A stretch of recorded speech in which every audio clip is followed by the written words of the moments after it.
First time the former assistant principal of Richneck Elementary School appears in court on felony child abuse charges stemming from the day a 6-year-old student shot his teacher.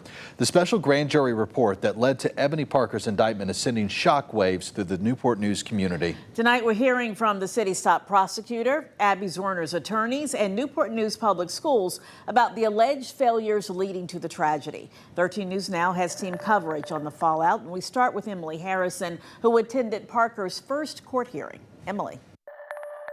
Ebony Parker did not say a word as she left the Newport News courthouse. A judge told Ebony Parker that a single charge of felony child abuse carries a maximum penalty of up to 5 years. Ebony Parker faces up to 8 charges for this.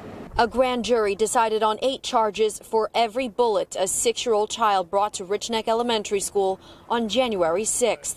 It's a report Newport News Commonwealth attorney Howard Gwen calls brutally honest. And I think anybody who read that report had the same reaction.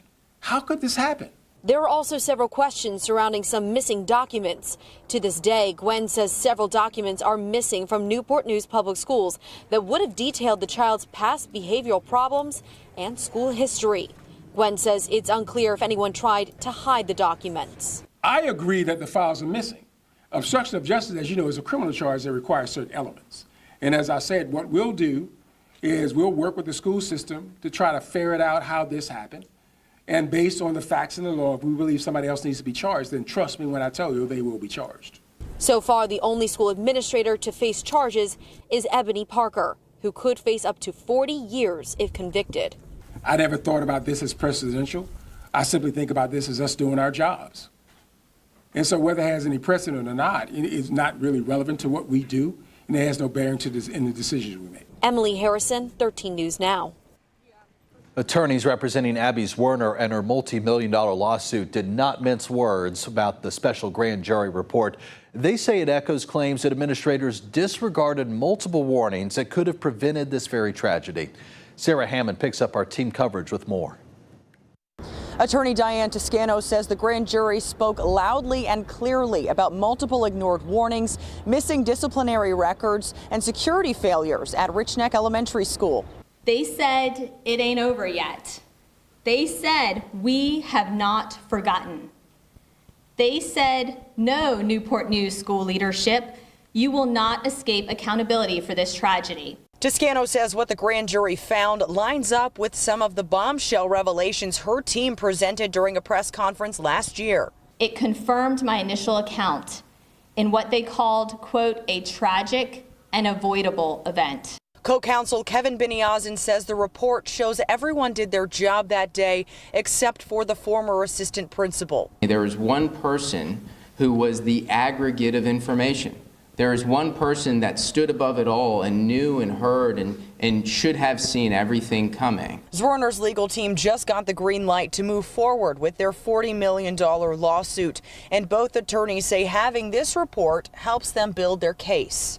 We're going to have to prove every fact in our own case, but what a criminal case and a continued investigation does is that it provides resources to the truth. In Newport News, Sarah Hammond, 13 News Now.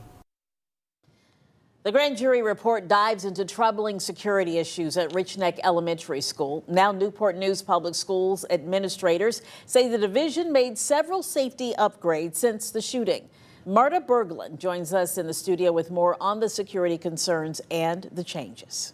Well, Virginia law requires schools to have at least one lockdown drill within the first 20 days of each school session. The grand jury report says they found no documentation of any lockdown drills at Richneck for that school year. The report also says some classroom emergency buttons didn't work, some teachers didn't have walkie-talkies or a consistent way to communicate with the front office, and the front door buzzer had been broken for weeks. The grand jury writes if parents picked up their children early, they had to pound on the office door to get the attention of a staff member. Also, there was no system in place to make sure people who walked into the school had a legitimate reason to be there. Michael D'Angelo is a retired police captain and now works as a security consultant. He says division leaders should be planning ahead.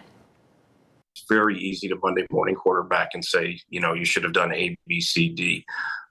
But that's why we recommend you do those things well in advance of an incident. You get those security assessments conducted Of course, initially when a school opens, but it should be something that's done on an annual basis.